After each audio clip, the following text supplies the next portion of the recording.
Karibu tena sana hapa ndani ya Kikuyu FM Podcast.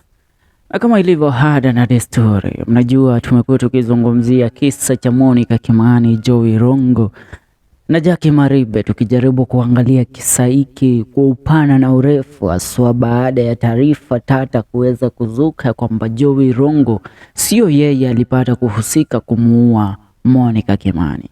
Je, ingawa Jowie Irungu hakuweza kumuua Monica Kimani, what role then was played by Jackie Maribe in the murder of Monica Kimani? Kwa sababu huwezi niambia maafisa wa DCI na maafisa wa polisi walikuwa tu wamepotea, hawajifahamu wakati walikuwa wanamkamata Jowie Irungu, wanamkamata Jackie Maribe kwa mauaji yake Monica Kimani, because she was an accomplice to murder. That's what they said.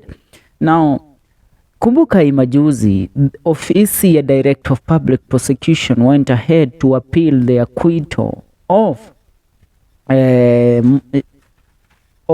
none other than this lady Jackie Maribe, ya kwamba wanasema ofisi ya DPP inasema ya kwamba haijatosheka na yale ambayo waliweza kuambiwa kwamba Jowie, ya kwamba Jackie Maribe is innocent. Now, let's repeat this and let's go through this. The Director of Public Prosecution, Renson Igonga, filed a notice of appeal against the acquittal of former TV anchor Jackie Maribe in the murder of businesswoman Monica Kimani. Ms. Maribe had been charged alongside her former fiancé Joseph Irungu alias Jowie with the murder of the 28-year-old businesswoman who was killed on the night of September 19th, 2018.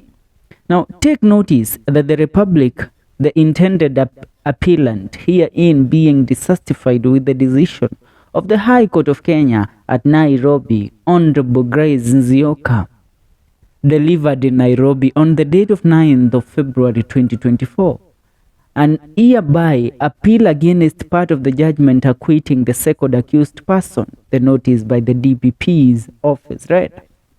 Now, the deceased had arrived from Juba on the fateful day, and the body was found lifeless in a bathtub the following day.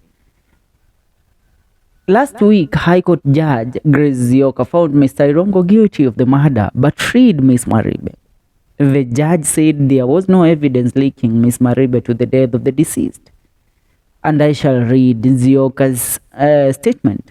I find the evidence adduced against the second accused person insufficient. Prove the offense against her and I acquit her accordingly. The court was of the view that the prosecution should have charged Ms. Maribe with giving false information to a person employed in the public service under Section 129 of the Penal Code. I find the evidence adduced against the second accused person insufficient to prove the offense against her, and I acquit her accordingly. Justice Nzioka said in a judgment delivered last Friday. Now, Mr. Irungu was found of murdering the deceased businesswoman and remanded pending the sentencing, which will be delivered on March 8th. But now it seems the office of the DPP has some cards that are left on their slave to play.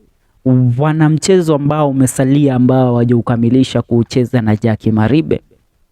Let me ask, how can a judge ambaye hii kesi imepata kuzunguzwa kwa kipindi cha miaka 5 kutoka mwaka 2018 mpaka ileo mwaka 2024, takriban miaka 6 nikisema, iweje wale maafisa wa DCI waliompata Jackie Maribe na hatia ya mauaji yake Monica Kimani hawakuwa na ushahidi wowote ambao unamlink Jackie Maribe na mauaji yale?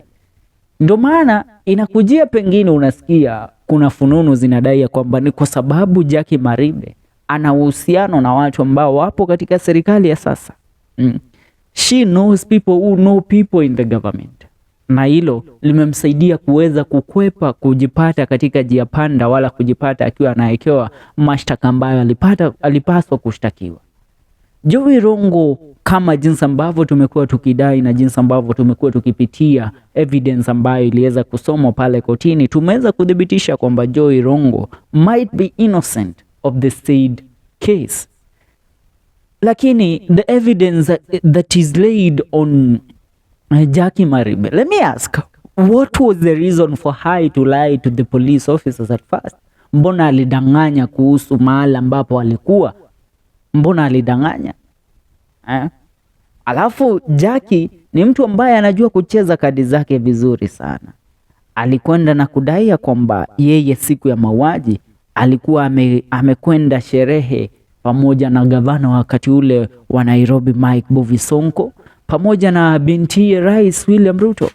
So ukisikia majina ambayo Jackie anayataja as the witnesses to where she was or alibis to where she was that day, that makes her very very critical. Inakwambia huyu mtu akona very strong alibis, and alibis linked to the government, to the high offices in the country, ikiwemo binti, the daughter to the president of this nation right now. So tell me, how are you going to call the daughter of the president to stand in the court of law to give a testimony that day she was out drinking with Jackie Maribe?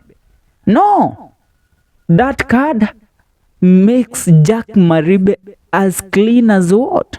As a newborn baby who has never made a sin.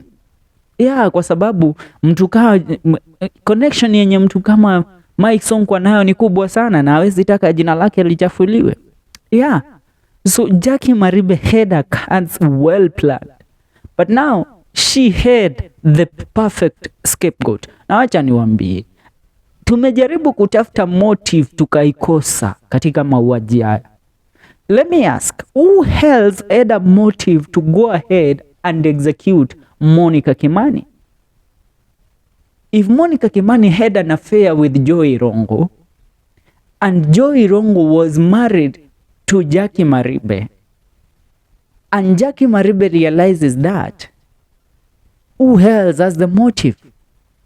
I don't want to lay blames or accusation, but you can fill in the blanks and tell me what you think. Niambieni. Mimi kama Jowie Irungu niwe na uhusiano na Jackie Maribe huyu mpaka nimepropose. Alafu kuna huyu campus mate amerudi kutoka Juba, South Sudan na ana pesa. Alafu niingie katika uhusiano wa kimapenzi na yeye pia. Iwe na wacheza nyinyi wawili.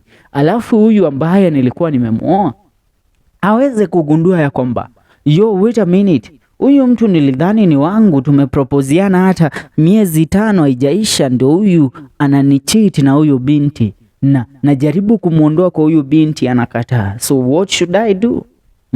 So after kufanya kile kitendo, then Jowie had to clean up the mess. Na Jowie can never stand in the court of law and confess that you know what, this and this is what happened.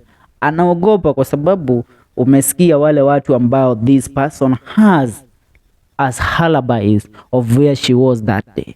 Now, the Court of Appeal, the Office of the Director of Public Prosecution has gone ahead to appeal the acquittal of Jackie Maribe. Let's wait and see what happens after their appeal, whether the appeal will go through or whether it shall be dismissed again by Judge Grace Nzioka. Ni hayo kwa sasa, usisahau